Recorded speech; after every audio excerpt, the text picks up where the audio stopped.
ಆಕಾಶವಾಣಿ ವಾರ್ತೆಗಳು ಓದುತ್ತಿರುವವರು BA ಅಶೋಕ. ಮುಖ್ಯಾಂಶಗಳು.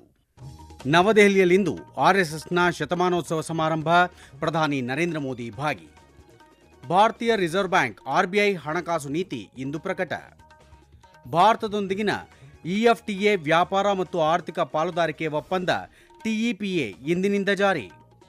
ICC ಮಹಿಳಾ ವಿಶ್ವಕಪ್ ಕ್ರಿಕೆಟ್ ಉದ್ಘಾಟನಾ ಪಂದ್ಯದಲ್ಲಿ ಶ್ರೀಲಂಕಾ ವಿರುದ್ಧ ಭಾರತಕ್ಕೆ 59 ರನ್ ಜಯ.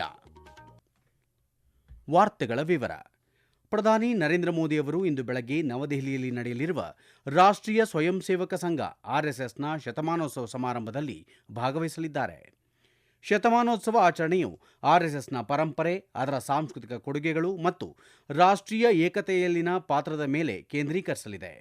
ಈ ಸಂದರ್ಭದಲ್ಲಿ ರಾಷ್ಟ್ರಕ್ಕೆ RSS ಕೊಡುಗೆಗಳನ್ನು ಎತ್ತಿ ತೋರಿಸುವ ವಿಶೇಷವಾಗಿ ವಿನ್ಯಾಸಗೊಳಿಸಲಾದ ಸ್ಮರಣಾರ್ಥ ಅಂಚೆ ಚೀಟಿ ಮತ್ತು ನಾಣ್ಯವನ್ನು ಪ್ರಧಾನಿಯವರು ಬಿಡುಗಡೆ ಮಾಡಲಿದ್ದಾರೆ.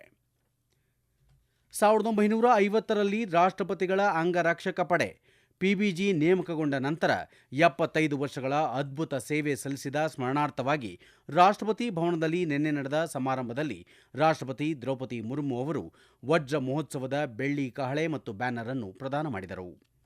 ಬಳಿಕ ರಾಷ್ಟ್ರಪತಿ ವೃತ್ತಿಪರ ಶ್ರೇಷ್ಠತೆ ಮತ್ತು ಅತ್ಯುತ್ತಮ ಮಿಲಿಟರಿ ಸಂಪ್ರದಾಯಗಳಿಗೆ ಬದ್ಧತೆಗಾಗಿ PBGಯನ್ನು ಅಭಿನಂದಿಸಿದರು. ಈ ಗೌರವ ಮಹತ್ವದ ಜವಾಬ್ದಾರಿಯನ್ನು ಹೊಂದಿದೆ ಎಂಬುದನ್ನು ಎಲ್ಲ ಅಂಗರಕ್ಷಕರು ತಿಳಿದಿರಬೇಕು ಎಂದು ಹೇಳಿದರು. ಭಾರತೀಯ ರಿಸರ್ವ್ ಬ್ಯಾಂಕ್ RBI ಇಂದು ತನ್ನ ಹಣಕಾಸು ನೀತಿಯನ್ನು ಪ್ರಕಟಿಸಲಿದೆ. ಆರ್ಥಿಕ ಪರಿಸ್ಥಿತಿಗಳನ್ನು ಪರಿಶೀಲಿಸಲು ಮತ್ತು ಪ್ರಮುಖ ನೀತಿ ದರಗಳನ್ನು ನಿರ್ಧರಿಸಲು RBIನ ಹಣಕಾಸು ನೀತಿ ಸಮಿತಿ ಕಳೆದ ಸೆಪ್ಟೆಂಬರ್ 29ರಿಂದ ಮುಂಬೈನಲ್ಲಿ ತನ್ನ 3 ದಿನಗಳ ಸಭೆಯನ್ನು ಪ್ರಾರಂಭಿಸಿತು. RBI ಗವರ್ನರ್ ಸಂಜಯ್ ಮಲ್ಹೋತ್ರಾ ಸಭೆಯ ನಿರ್ಧಾರಗಳನ್ನು ಇಂದು ಬೆಳಗ್ಗೆ ಅನಾವರಣಗೊಳಿಸಲಿದ್ದಾರೆ.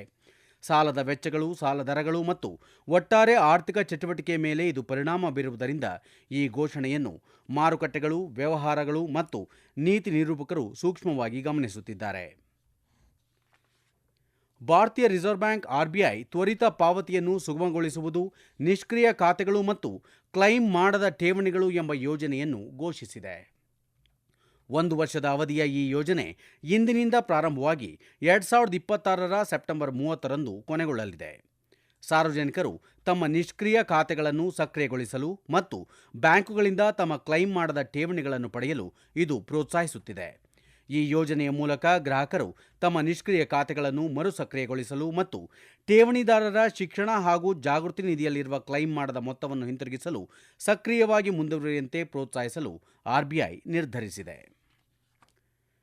ಭಾರತ ಐರೋಪ್ಯ ಮುಕ್ತ ವ್ಯಾಪಾರ ಸಂಘ EFTA ವ್ಯಾಪಾರ ಮತ್ತು ಆರ್ಥಿಕ ಪಾಲುದಾರಿಕೆ ಒಪ್ಪಂದ TEPA ಇಂದಿನಿಂದ ಜಾರಿಗೆ ಬರಲಿದೆ. ಕಳೆದ ವರ್ಷದ ಮಾರ್ಚ್ 10ರಂದು ನವದೆಹಲಿಯಲ್ಲಿ ಈ ಒಪ್ಪಂದಕ್ಕೆ ಸಹಿ ಹಾಕಲಾಯಿತು. EFTA ಒಂದು ಪ್ರಮುಖ ಪ್ರಾದೇಶಿಕ ಸಂಘವಾಗಿದ್ದು, ಸರಕು ಮತ್ತು ಸೇವೆಗಳಲ್ಲಿ ಅಂತಾರಾಷ್ಟ್ರೀಯ ವ್ಯಾಪಾರವನ್ನು ಹೆಚ್ಚಿಸಲು ಹಲವಾರು ಉದಯೋನ್ಮುಖ ಅವಕಾಶಗಳನ್ನು ಹೊಂದಿದೆ. ಐಸ್ಲ್ಯಾಂಡ್, ಲಿಚ್ಟೆನ್ಸ್ಟೈನ್, ನಾರ್ವೆ ಮತ್ತು ಸ್ವಿಟ್ಜರ್ಲ್ಯಾಂಡ್ EFTA ದೇಶಗಳಾಗಿದ್ದು, ಅವುಗಳಲ್ಲಿ ಸ್ವಿಟ್ಜರ್ಲ್ಯಾಂಡ್ ಭಾರತದ ಅತಿದೊಡ್ಡ ವ್ಯಾಪಾರ ಪಾಲುದಾರ ರಾಷ್ಟ್ರವಾಗಿದೆ. ನಾರ್ವೆ ನಂತರದ ಸ್ಥಾನದಲ್ಲಿದೆ. ವ್ಯಾಪಾರ ಮತ್ತು ಆರ್ಥಿಕ ಪಾಲುದಾರಿಕೆ ಒಪ್ಪಂದ ಆಧುನಿಕ ಮತ್ತು ಮಹತ್ವಾಕಾಂಕ್ಷೆಯ ಒಪ್ಪಂದವಾಗಿದೆ. ಈ ಒಪ್ಪಂದವು ಮುಂದಿನ 15 ವರ್ಷಗಳಲ್ಲಿ ಭಾರತದಲ್ಲಿ $100 ಬಿಲಿಯನ್ ಅಮೆರಿಕನ್ ಡಾಲರ್ ಹೂಡಿಕೆಯ ಬದ್ಧತೆಯನ್ನು ಸಹ ಒಳಗೊಂಡಿದೆ. ಈ ಹೂಡಿಕೆ 1 ದಶಲಕ್ಷ ನೇರ ಉದ್ಯೋಗಗಳ ಸೃಷ್ಟಿಗೆ ಸಹಕಾರಿಯಾಗಲಿದೆ. ವಾಣಿಜ್ಯ ಮತ್ತು ಕೈಗಾರಿಕಾ ಸಚಿವಾಲಯದ ಪ್ರಕಾರ ಈ ವರ್ಷದ ಫೆಬ್ರವರಿಯಿಂದ ಮೀಸಲಾದ EFTA ಡೆಸ್ಕ್ ಸಹ ಕಾರ್ಯನಿರ್ವಹಿಸುತ್ತಿದೆ. ಇದು ಭಾರತದಲ್ಲಿ ಹೂಡಿಕೆ, ವಿಸ್ತರಣೆ ಮತ್ತು ಕಾರ್ಯಾಚರಣೆಗಳನ್ನು ಸ್ಥಾಪಿಸುವಲ್ಲಿ EFTA ವ್ಯವಹಾರಗಳನ್ನು ಬೆಂಬಲಿಸಲು ಹೂಡಿಕೆ ಸೌಲಭ್ಯಕ್ಕಾಗಿ ಏಕ ಗವಾಕ್ಷಿ ವ್ಯವಸ್ಥೆಯಾಗಿದೆ. ಉದ್ಯಮಗಳು ಮತ್ತು ಸರ್ಕಾರದ ನಡುವೆ ನಿರಂತರ ಸಂವಾದವನ್ನು ಬೆಳೆಸಲು ಈ ವ್ಯವಸ್ಥೆ ಪ್ರಾಥಮಿಕ ಮಾಧ್ಯಮವಾಗಿ ಕಾರ್ಯನಿರ್ವಹಿಸುತ್ತದೆ.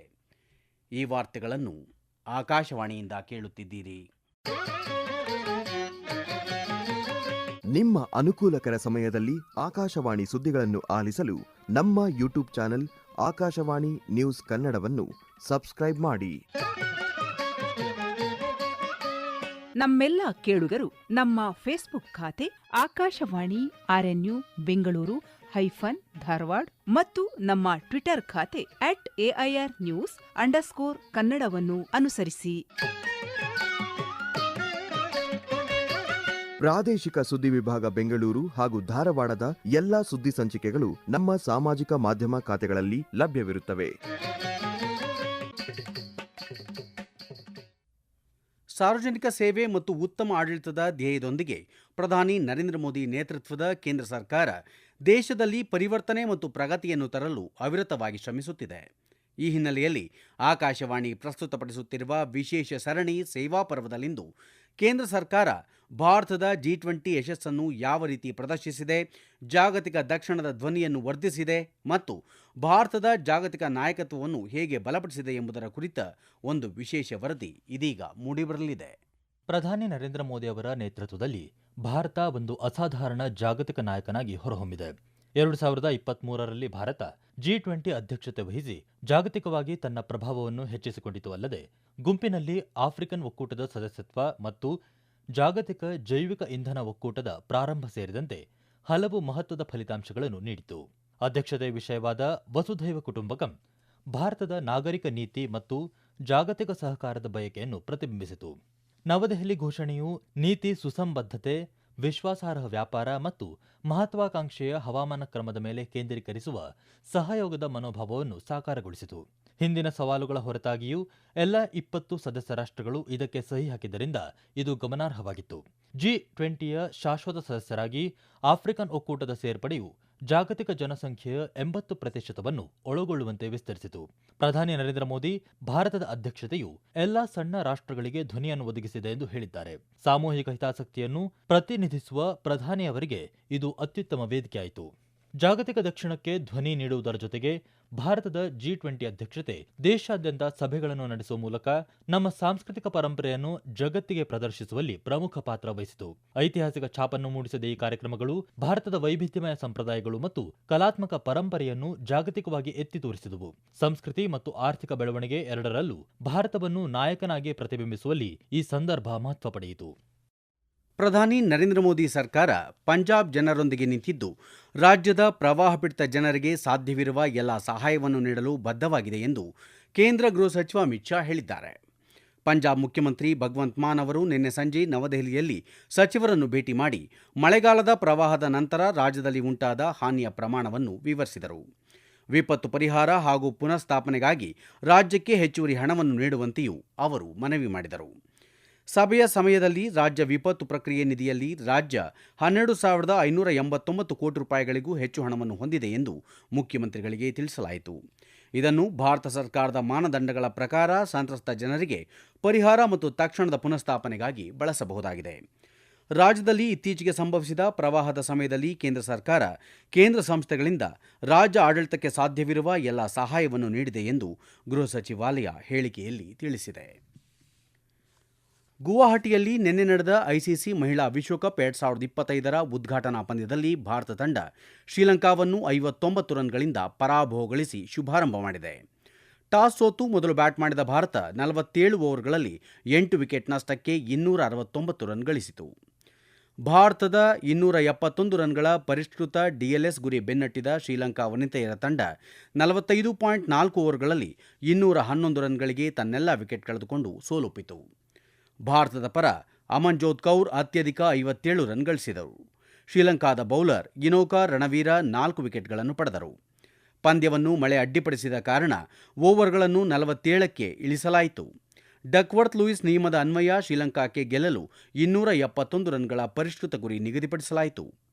ಭಾರತದ ದೀಪ್ತಿ ಶರ್ಮಾ ಪಂದ್ಯಶ್ರೇಷ್ಠ ಆಟಗಾರ್ತಿ ಪ್ರಶಸ್ತಿಗೆ ಭಾಜನರಾದರು. ಸಾಂಪ್ರದಾಯಿಕ ಎದುರಾಳಿಗಳಾದ ಭಾರತ ಮತ್ತು ಪಾಕಿಸ್ತಾನ ನಡುವಿನ ಬಹು ನಿರೀಕ್ಷಿತ ಪಂದ್ಯ ಭಾನುವಾರ ಕೊಲಂಬೋದಲ್ಲಿ ನಡೆಯಲಿದೆ. ಕೊನೆಯಲ್ಲಿ ಮತ್ತೊಮ್ಮೆ ಮುಖ್ಯಾಂಶಗಳು.